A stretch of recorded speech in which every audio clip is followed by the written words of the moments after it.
हमारे बीच गुजरात के साबरकांठा जिले के पुंसरी गांव, जो आदर्श गांव पुंसरी का जिनको अवार्ड अपने मुख्यमंत्री, जब नरेंद्र भाई मुख्यमंत्री थे 2011 में, तब उनको प्रदान किया गया था।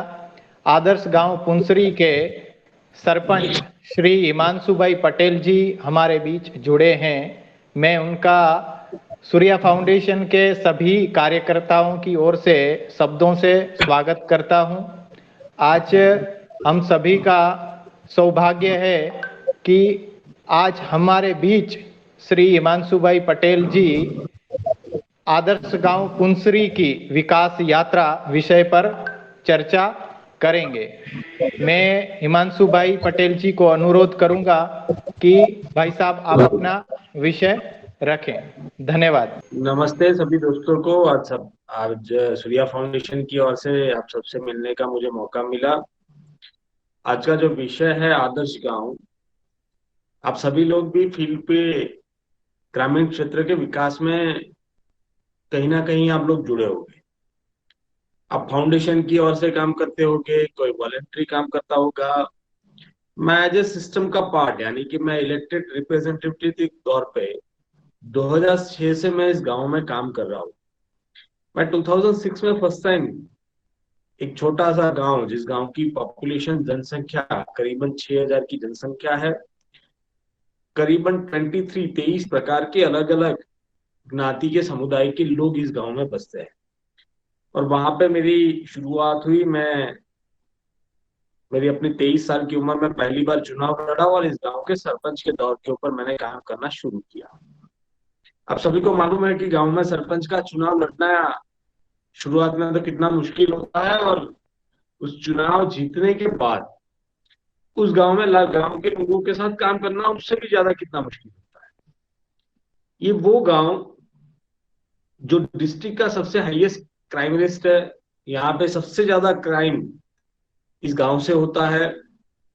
ये वो गांव जहाँ पे वाटर मैनेजमेंट सिस्टम नहीं है, जहां पे ड्रेनेज लाइन नहीं है, जहां पे स्ट्रीट लाइट नहीं है। तो मोटा मोटी आप समझ सकते हो कि गांव में किस प्रकार से कुछ गांव ट्रिपिकल विलेज होते हैं, जहां पे सारे प्रॉब्लम गांव के लोग और पंचायत फेस करती है। बस मैंने भी वहीं से शुरुआत की और मैं 10 साल 2006 से 16 टू टाइम मैं यहाँ पे इलेक्टेड रिप्रेजेंटेटिव सरपंच में काम किया। जब 2006 से मेरी शुरुआत हुई तो मेरा मानना स्पष्ट रहा है कि गांव स्मार्ट बने उससे पहले गांव आदर्श बनना चाहिए। गांव जब आदर्श बनेगा तो गांव अपने आप स्मार्ट बनेगा।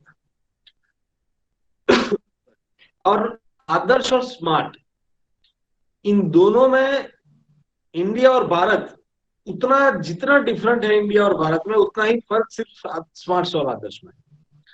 हमें आदर्श के पैरामीटर को पहले कैसे गांव में हम अचीव कर पाए।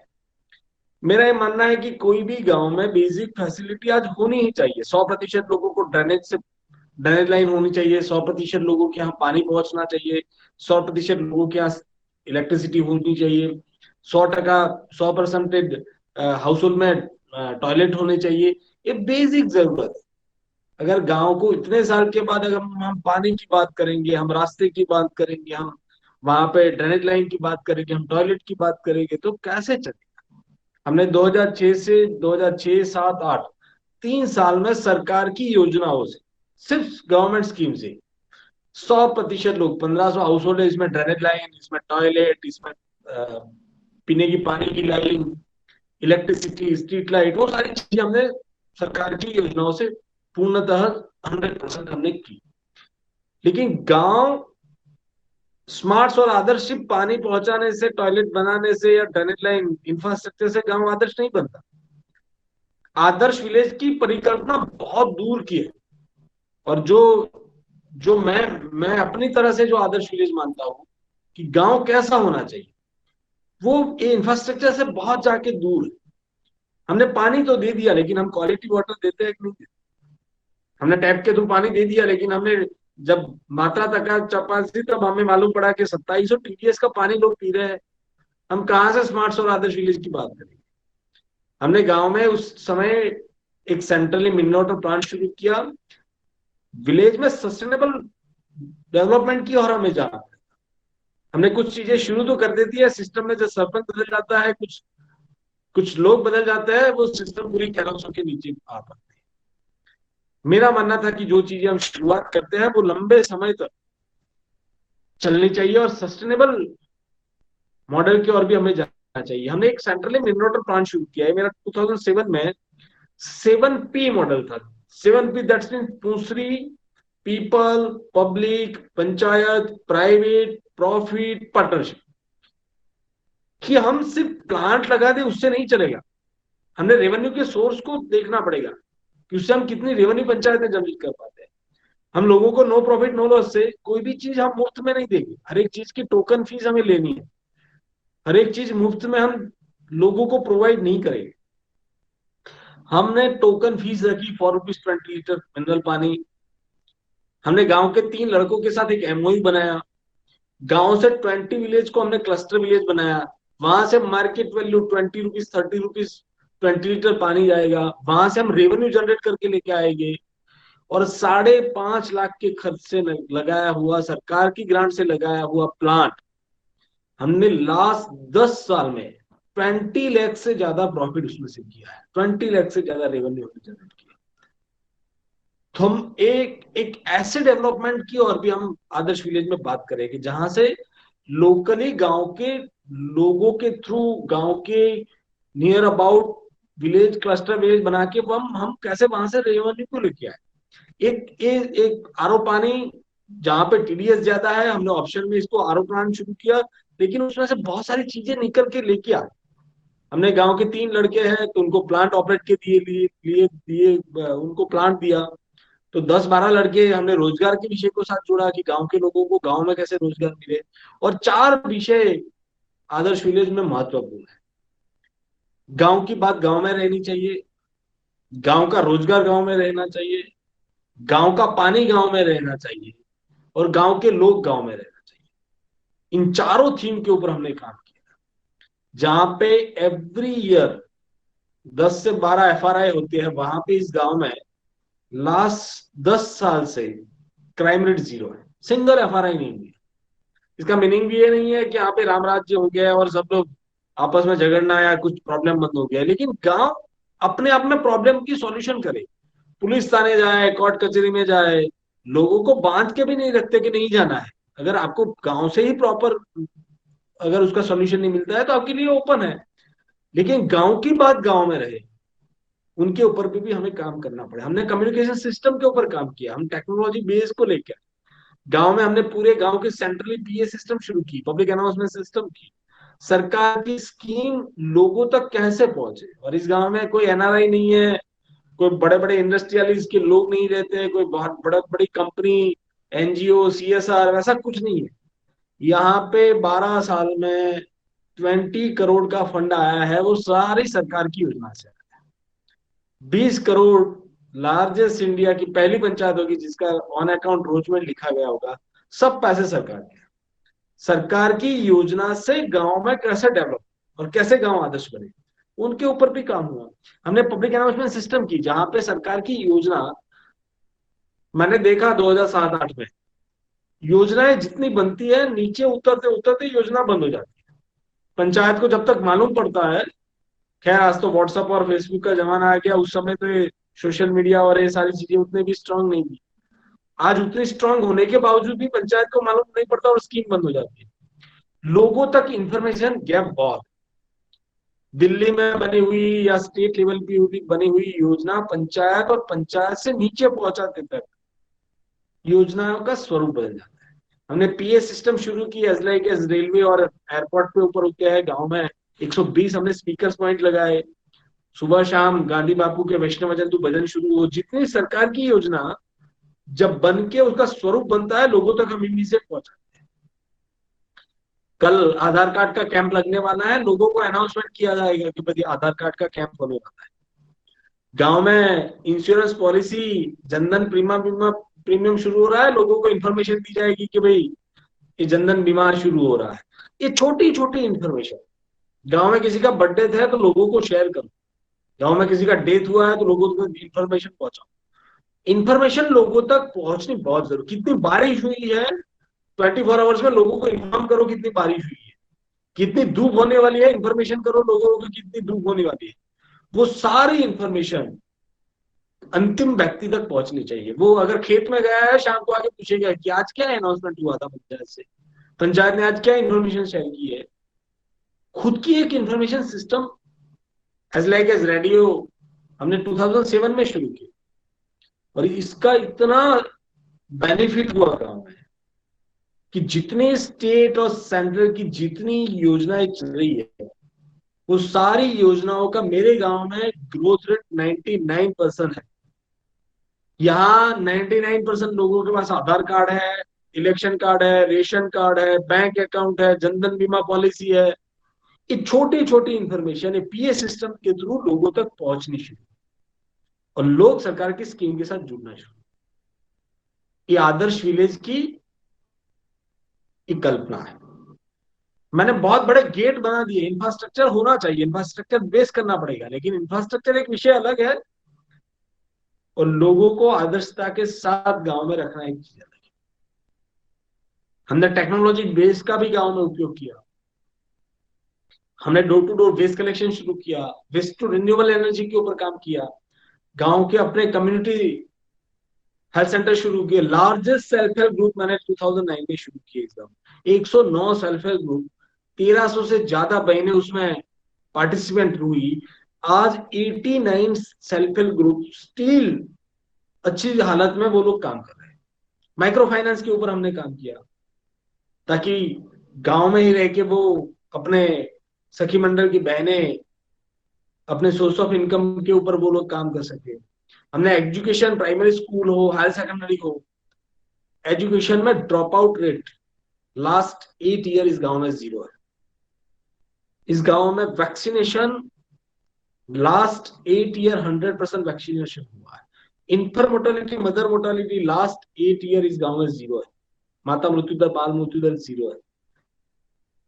हमने ड्रिप इरिगेशन पूरे जितनी गांव में जमीन है उसमें 93% से, आज तो उससे भी ज्यादा, ऑलमोस्ट 100% अचीव हो गई होगी। हमने ड्रिप इरिगेशन के थ्रू फार्मर को उनके साथ हमने कन्वर्ट किया है। तो ये सारी चीजें गांव को आदर्श विलेज का दर्जा देती है। इंफ्रास्ट्रक्चर के साथ हम लोगों के माइंडसेट, हर बार बात होती है लोगों के माइंडसेट बदलना चाहिए, हम कैसे बदले। पंचायत को भी कम्युनिकेशन सिस्टम, पंचायत को भी एक सिस्टम में आना पड़े। आप लोग जहां पे भी काम करते हैं, आज प्रधान को ढूंढने के लिए खेत में जाना पड़ता है, या किसी तंबाकू की दुकान के ऊपर हमें उसको पकड़ना पड़ता है कि प्रधान कहाँ पे है, पंचायत की कमेटी के लोग कहाँ पे है, खेत में जाए ताकि तब जाके तो वो लोग मिलते हैं। एक सिस्टम होनी चाहिए। सुबह 10 बजे पंचायत ऑफिस खुलनी चाहिए।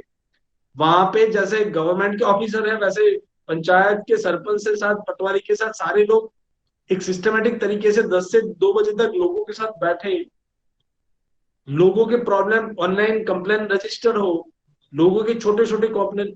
देखो, गांव से किसी को मुख्यमंत्री के पास जाने की आवश्यकता बहुत कम है। अरे मैं तो मानता हूं कि गांव से किसी को डिस्ट्रिक्ट लेवल पे जाने की भी आवश्यकता कम है। ब्लॉक लेवल पे, मैं सरपंच 10 साल में, हार्डली साल में एक बार मैं अपने कैपिटल प्लेस गांधीनगर के ऊपर जाता हूँ। मुझे काम करने की आवश्यकता गांव में है।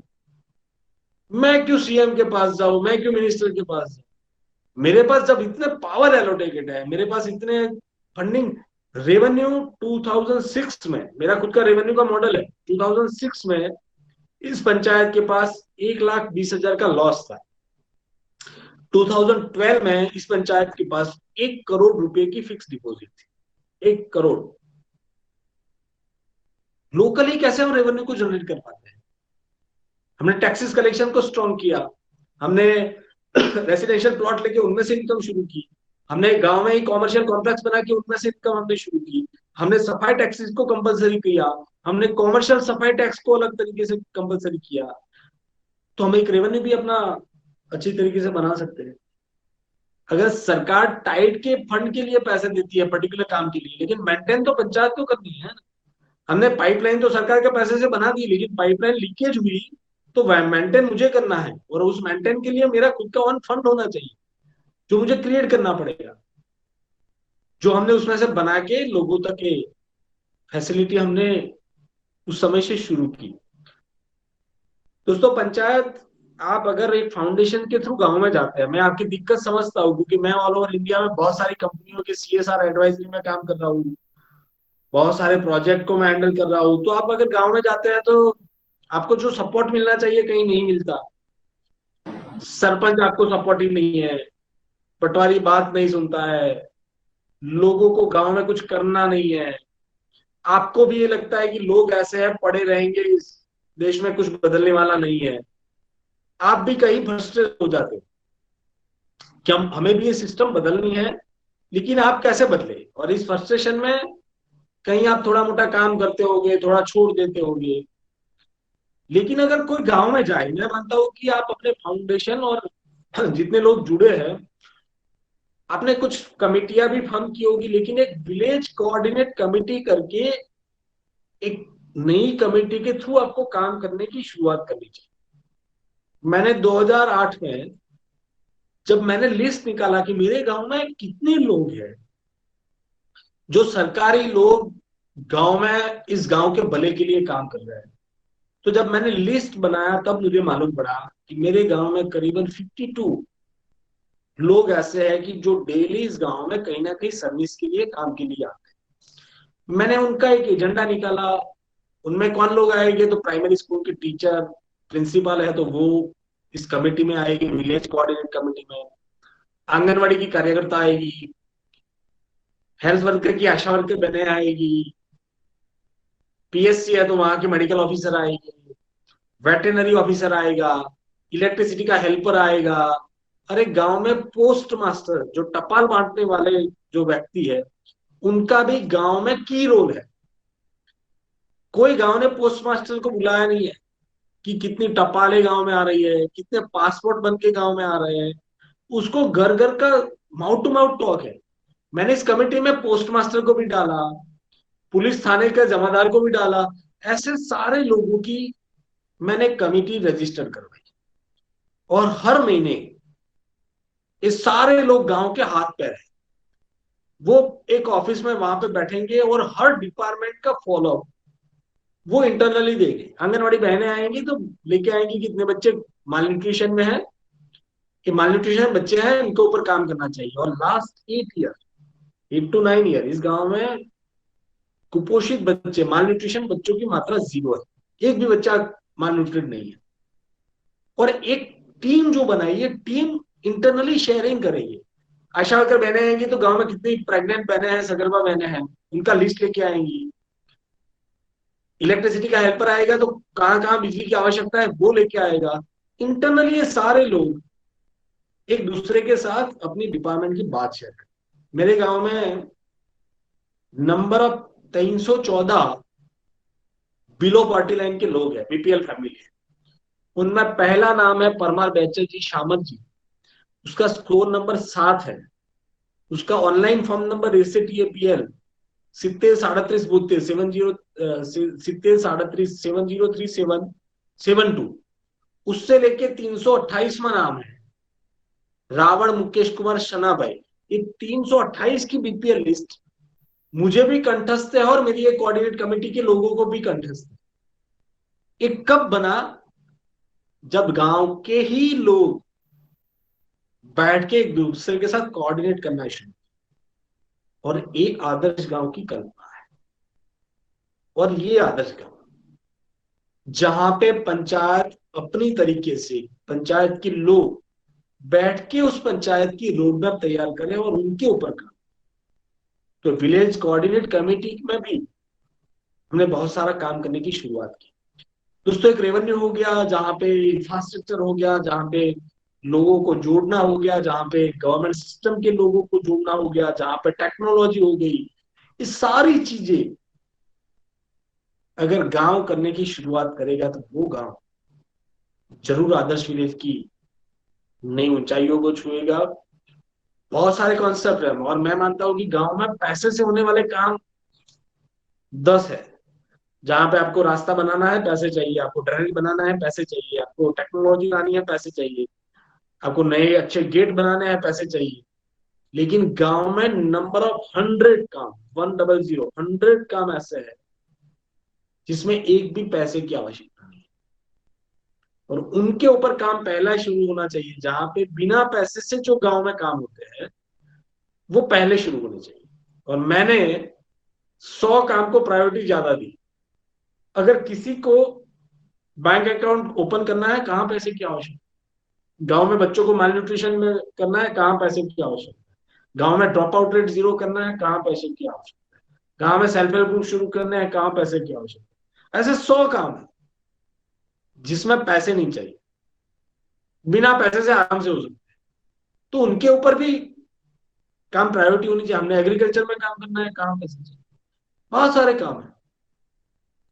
और एक छोटे छोटे कॉन्सेप्ट गांव को आदर्श के लिए जाता है। दो चीज है कि गांव में एज ए वॉलेंट्री आप काम करते हैं, एज ए युवा आप काम करने की शुरुआत करते हैं, तो पहले नजरअंदाज किया जाता है कि पढ़ा लिखा है, आ गया गांव में।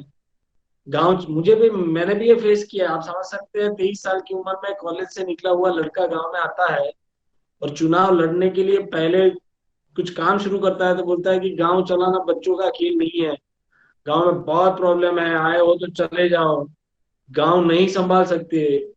ये चीजें मैंने भी सुनी है। लेकिन दो बातें हैं कि एक है गांव के जो करंट प्रॉब्लम है वो आपको आइडेंटिफाई करने पड़े। मिसमैच इसलिए हो रहा है कि गांव में पानी नहीं आता और हम वहां पे जाके वाईफाई की बात कर रहे हैं, और लोग इसका स्वीकार नहीं करते। वहां पे लोगों की डिमांड क्या है वो समझनी पड़ेगी। लोगों का प्रॉब्लम है कि पानी नहीं आता, तो पानी के ऊपर पहला काम करने की शुरुआत करें। वो चाहे आप सरपंच में हैं या आउट ऑफ सिस्टम के में जुड़े नहीं है फिर भी काम करते हैं। तो आपको गवर्नमेंट स्कीमों का नॉलेज होना चाहिए। बहुत सारे लोग हैं पंचायत के अलावा, जो मैंने कोऑर्डिनेट कमेटी की बात की, उन लोगों के साथ आपको जुड़ना पड़ेगा। लोगों की करंट जो प्रॉब्लम है उनके ऊपर पहले काम। और दूसरा, उनकी प्रॉब्लम नहीं है, वो नहीं मांगते फिर भी हमें नहीं देना। मेरे मेरे गांव में किसी ने नहीं माना करता कि पब्लिक अनाउंसमेंट सिस्टम तुम लेके आना, तू वाईफाई से जोड़ना, तुम मिन ऑर्डर प्लान करना। लोगों की डिमांड बहुत नॉमिनल थी कि दो चार पांच चीजें हो जाए हम खुश है। लेकिन वो नहीं है, इसका मतलब नहीं है कि उनके साथ नहीं जुड़ना। लोगों को समय के साथ जोड़ना पड़ेगा। तो पहला है लोगों की डिमांड को समझना और उनको उस चीजें पहले देना। बाद में जो नहीं है लेकिन बाद में भी टेक्नोलॉजी बेस्ड हो या नई चीजें हो, लोगों के साथ लेके जाना।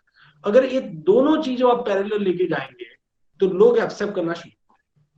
और जो ये हाथ पैर है, आप कहीं कोई गांव में जाते हैं, पंचायत रिस्पॉन्ड नहीं करते तो आंगनवाड़ी में काम करो, आप हेल्थ सेक्टर में आशा वर्कर बहनों के साथ मिलकर काम करो, आप वहां पे एग्रीकल्चर ऑफिसर के साथ मिलकर काम करो, आप प्राइमरी स्कूल के एसएमसी कमेटी बनी है, स्कूल मैनेजमेंट कमेटी, तो एसएमसी के साथ जुड़ के काम करो। आप हेल्थ में रोगी कल्याण कमेटी गांव में, हर गांव में बनी हुई है एनआरएचएम की, तो रोगी कल्याण कमेटी के साथ जुड़ के काम करो। आप आंगनवाड़ी में मातृमंडल बने हैं तो उनके साथ जुड़ के आप काम करो। आप आत्मा प्रोजेक्ट फार्मर के, हर गांव में आत्मा प्रोजेक्ट के फार्मर के क्लब बने हुए हैं तो उनके साथ जुड़ के काम करो। बहुत सारे वे हैं जहां पे आप अंदर घुस सकते हो, जहां पे आप काम करके उनके साथ साथ में रह के घुस के काम कर सकते हो। तो ऐसे काम करने चाहिए। जी। अगर पंचायत ऑफिस में 10 बजे बैठना है तो अपना भी घर चलना चाहिए। अगर हम ट्रांसपेरेंसी की बात कर रहे हैं कि 20 करोड़ में से अगर मुझे 10% मुझे घर ले जाने हैं, तो करीबन मोटा मोटी 2 करोड़ सरपंच के भी टकावारी और वो सब चीजें चलती है। तो 20 करोड़ से मेरा भी 2 करोड़ मिले हो गया, वो भी आपको लगता होगा। लेकिन उन सबसे चीजों के पर रह के इन चीजों में काम करना, एक तो आपकी एक फाइनेंशियली जरूरियात अगर अपने बिजनेस छोटे मोटे काम धंधे से हो रही है तो आप लोक सेवा कर सकते हो, वो मैं क्लियरली आपको बोल सकता हूँ। और श्योर। वहां से बैठ के अगर पैसे कमाने हैं तो आपको लोगों का ट्रस्ट बिल्ड कर पाएंगे, नहीं तो पैसे कमा पाएंगे। तो इसमें आपको क्या चीजें करनी है पहले वो क्लियर समझ लेनी चाहिए। अब प्रॉब्लम वहां से तो शुरू हुई, आपने एक तो वो सेटअप कर दिया, लेकिन जितने लोगों के साथ आप जुड़ेंगे, जितने सिस्टम के साथ जुड़ेंगे, आप अगर नॉन करप्टेड है, और मैं क्लियरली बोलता हूँ कि एक आदर्श गांव में सरपंच को ट्रांसपेरेंट होना बहुत जरूरी है। अगर उसको आरसीसी रोड में से उसे पैसे कमाने हो तो वो न तो ऑफिसर के ऊपर अपनी एक इमेज बना पाएगा, न लोगों के ऊपर बना पाएगा। अगर मेरी हायर ऑफिसर मुझे अगर पनिशमेंट करते हैं या मुझे तंग करते हैं, अगर मुझे ग्रांट नहीं देते, लेकिन मेरी एक इमेज क्लियर है कि मुझे ट्रांसपेरेंट रहना है, तो सिस्टम में ब्यूरोक्रेसी में भी अच्छे लोग हैं और बुरे लोग हैं, और पॉलिटिशियन में भी अच्छे लोग हैं और बुरे लोग हैं। तो इन सबके बीच फेस तो करना है, एक लोगों को फेस करना है, एक सिस्टम को फेस करना है, आपको ट्रांसपेरेंट रहना है और काम भी करना है।